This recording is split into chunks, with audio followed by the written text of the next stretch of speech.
Sleepers Media back. It's been a while. We apologize collectively. I feel like we kind of try to warn people. This might just be the new cadence, at least for a month or two here in the off season. But still, we do have an obligation to push out content, and that's what we're here to do. Greg does podcast. Carty Cold Cuts here for you this morning. Cart, how you doing? Wow, was not expecting to get hit with the Cardi cold cuts, but I'm a huge fan of it. But like you said, a big month for sleepers. Greg's going to become a father. I'm really locked in on breaking 100 when I golf. So you can really say we got a lot of things going on for ourselves right now. Yeah. How's that going, by the way? What's the update on 100? At this point, it's a mental block. It's truly a mental block because I just started thinking to myself, like, oh, I'm about to break 100, hit the turn, transfusion, maybe one or two hot dogs, a bag of plain potato chips, and then I just fall apart probably around hole 12. Have you considered the fact that it's plain potato chips? That doesn't seem like a you move. I mean, I've been on a lot of road trips, a lot of snacks with you in the last year. Plain potato chips does not seem like a you move. Well, in my head, I don't want to get any chip that can leave residue on my hands, which could affect my grip, which could affect my golf shot. I feel like it's me being locked in. I think you think you're being locked in, but you're truly not doing justice to yourself in that moment. That'd be my 2 cents. If I'm caddying for you, that's a note I'm making. I'm just saying. Okay, and honestly, now that you bring that up, we might have to have a video where we get somebody to record me and you golfing and you're my caddy because I that would might love be. I would love to caddy for you.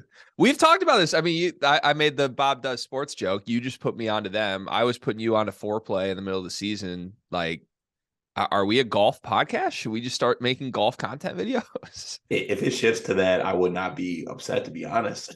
Seems more fun than this, maybe. But maybe I'm just saying that because my team's in shambles. And that's a good segue, Cart. Let's talk about Hunter Dickinson. My friend, Hunter Dickinson, I don't know if I'm allowed to say that now, but I haven't even told you this, Cart. He just keeps DMing me. Like, he keeps DMing me. Like, I sent you the screenshot of that one. He's still DMing me, just like videos he thinks are funny on a regular basis.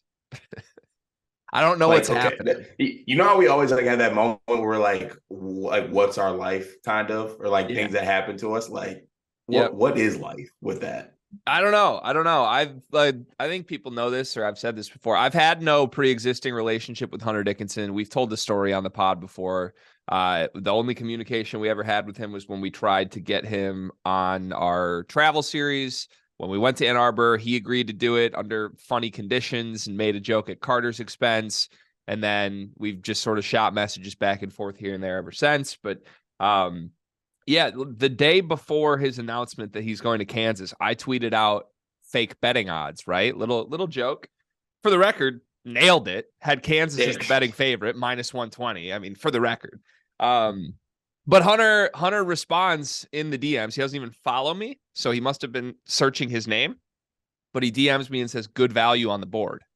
So, like the weirdo that I am, I assumed that meant there was a decent chance he comes back to Michigan because he knew I was a Michigan fan. It was a weird message to send. Anyways, in reality, they just used it as the base of their Roundball podcast episode that day. Trolled everybody, and then the next day, Hunter committed to Kansas. So I have a lot of thoughts. I'll throw to you first. What is your stance here? Was this the right decision for Hunter? How hurt or devastated should Michigan be? What do you make of all this? You know what? I've gone back and forth. I guess I'll start with the fact that I think this is good for Kansas. I think this is great for Kansas. I think people are being a little bit too sour on the situation, maybe just because how it kind of went with Hunter. I mean, I feel like at a certain point, people were like, okay, like, what are you going to do? And like the whole saga of it, the whole round ball thing, I think it just soured people on the situation a bit. But look, Kansas is going to be good, okay? Like, they're going to be really good next year, and they're adding Hunter. And yes, there's going to be some defensive concerns, maybe, but Hunter's not as bad as the defender, I think, as people say he is. I'm not saying he's a like AD level defender or anything like that, but sometimes people treat him like he's an absolute turnstile, and I don't really think he is. But yeah, I mean, I think this is kind of what Hunter wanted. I think he wanted to play, for a blue blood type school. I know you mentioned it, and he wanted to, have this whole spectacle around him. And now, look, he's playing for a team that I think a lot of people are going to pick to make the Final Four. And yeah, I don't think that's really a bad pick at all. So he gets to play for a coach like Bill Self.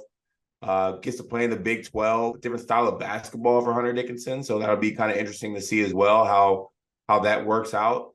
And look, from Michigan standpoint, at this point, weren't some Michigan fans just kind of ready to move on, or were they actually like? And you can tell me I'm wrong. Were they actually attached to the fact that he might come back?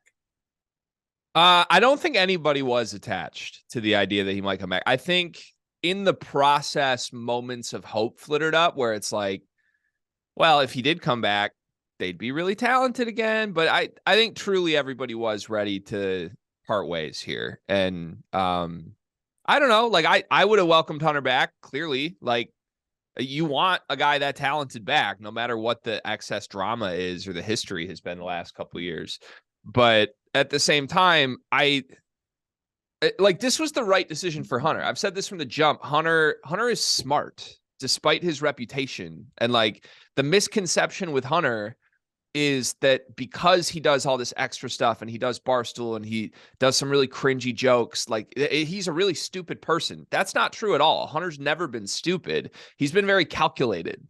And if he was stupid, he would go back to Michigan because maybe he cares about some intrinsic like legacy bullshit. Like, he's getting paid 20 times what he was getting paid at Michigan to play on a team that's 20 times better than Michigan was, that doesn't need him to be a leader and will put him even more front and center as the face of the sport.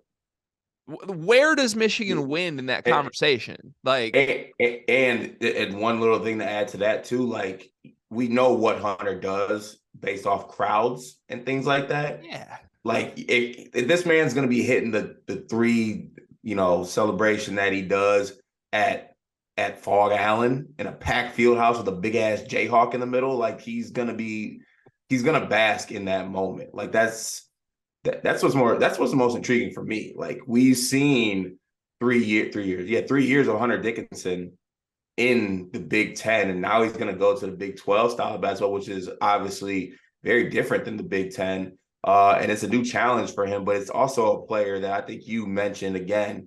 This guy like has All-American level. He was an All-American at some point in his college career. Like, he's 17-10. And when he locks in, he could maybe even be better than that. When he goes on that run, when he's, fighting for the NIT or something, he turns into something even crazier. So, I mean, all in all, do all parties kind of win? I mean, in this situation? I think you could say Michigan wins too. Yeah. Like, obviously they don't. They're losing their guy, but like, but they weren't getting him back. So it's like, so I had this whole thing. I had this whole thing ready for if we did a different video or a different topic, but this is just a good opportunity to spend a minute saying what I want to say on it. Objectively, Michigan does not win here.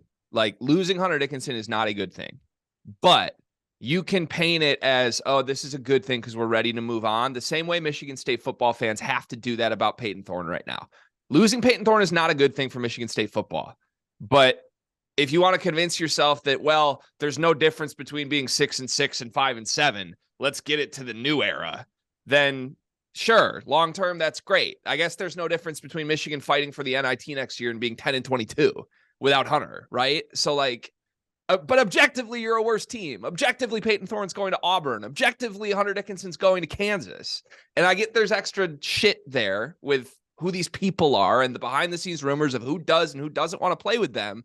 But at the end of the day, like, part of this is that Peyton Thorne's going to a program in the SEC that, even though they've had some down years, is in a lot healthier spot than Michigan State football right now. Michigan's Hunter Dickinson is going to the best program in the country right now. You can't really fight those decisions. Like, those guys are, whether or not they got beat out or people wanted to move on, like, they're leaving bad programs right now for better ones. And I'm a fan of both of them, and that sucks. But I think the last thing I would say on Hunter, people are underestimating how good he can be on a winning team. And I get why they're underestimating it. I get why Michigan State fans want to say, well, he's underachieved every year. He's the worst. Look at him. He can't lead a team. He doesn't need to lead a team at Kansas. He's already been a 30-minute center on an elite defensive team as a freshman when he didn't have to lead that team. He just needed to go out and be a bucket and fit in to some good defensive players. That's exactly what's going to happen now at Kansas. He's surrounded by 22-year-old dudes. I mean, they have a good transfer class outside of Hunter. DeJuan Harris, for as much as we joke about him and we don't love his game because he's not a shooter, he's a 22-year-old point guard who's won a fuck ton of basketball games and has won a national championship as a starting point guard. Hunter hasn't played with a point guard like DeJuan Harris ever. And they don't need Hunter to lead anybody. They need Hunter to show up and be the bucket he is and play some drop coverage.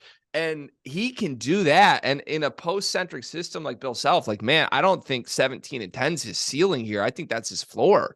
Like you could easily tell me Hunter averages like 22 and 12 this year at Kansas because Bill Self just feeds the post. And truly, Carr, I was looking at it. This is the best center Kansas has had. Like he's the best player that has played center at Kansas since Joel Embiid. And arguably he's better than college Joel Embiid. So, like, I think the sky is the limit for what Hunter's individual season looks like at Kansas right now. Yeah, no, I mean, I don't know. Joel was kind of special. Joel was special, though. I know the stats maybe didn't back it up, but it just wasn't the same situation. But he is the best center to play at Kansas as Joel Embiid. And look, me and you on this podcast for the last couple of years, that's been the one thing we've harped on. Like, this Kansas team is good, but like, what are players like McCormick going to do? And to put my foot in my mouth, I guess, KJ Adams was a lot better than I thought he was going to be. And credit to him for what he's done. But now, you know, I'm guessing he's going to slide to the backup center role with Hunter coming in. And they bring in an elite shooter in Timberlake. So this Kansas team reloaded right back up. I don't know what McCullers leaning right now. But I think he's out too. I think he's out. But okay. I don't think it's been confirmed, but I think the expectation is he's gone. If he does come back, I mean, I already have them as the number one team in the country next year, Cart. You have them as number one? I think they're number one. I think if Edey returns, Purdue's 2, and I'd put Michigan State 3. Yeah, I mean, I'm not mad. You have Duke up there at all? I'd put Duke in the 5 to 10 range. 5 to 10 range. Okay. Yeah, no, Kansas is going to be really good. And as long as Bill Self's on the sidelines for that team too. It might not be. Yeah, but if he is, that might be the biggest hurdle for Kansas this year. I know on-court stuff's going to be huge, but Bill Self's help is going to be massive. Because if he's on the sideline, then it's the ceiling of this team is crazy. If he's not, it's a different team. Yeah, for sure. We'll see. Hunter leaves with a complicated Michigan legacy. At the end of the day, he's never going to have a jersey retired in the rafters. I still believe he's one of the most talented players to ever put on a Michigan jersey. Complicated legacy, man. And I think he's okay with that, which I think he wants a complicated legacy. I think he's okay with that. Hunter, please keep DMing me. I look forward to this. Maybe if College Hoops to Go comes to Lawrence, Kansas this year, we can finally link up. And come on the pod finally, Hunter. Yeah. Come on. Why not? Why are we ducking it? Ducking? Hunter Dickinson ducking? Really? Who would have thought? Damn, I didn't get that joke. All right. Goodbye.